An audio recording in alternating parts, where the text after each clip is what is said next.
Kaya, huwag kang umasa sa pag-aaral na libro ka lang nakabase. Kasi bakit? May mga tao na ayaw mag-aral lang ganito. Ayaw mag-aral online, kundi gusto niya self-study.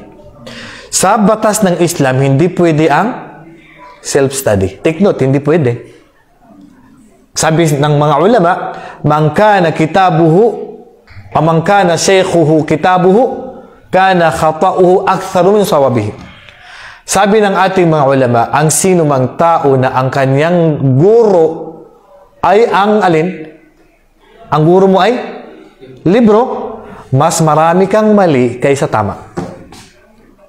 Halimbawa, may mga taong ganun. Gusto libro lang, nabasa ko ng Sahih Bukhari, nabasa ko ng Sahih Muslim, nabasa ko ng Tafsir, subhanallah, mas marami ang mali nun. At sinasabi ko sa inyo, huwag kayong manaliksik ng kaalaman na ang guro niya ay libro. Pag tinanong mo, sino mga naging guro mo, saan ka nag-aral? Siyempre, library. Anong ano yan? Wala kang matututunan doon. Kasi ang mga kitab at ang mga libro natin, kailangan may paliwanag. Kaya sabi ng Propeta sallallahu alaihi wasallam, innamal ilmu bitta'allum. Meron tayong mga sit-in.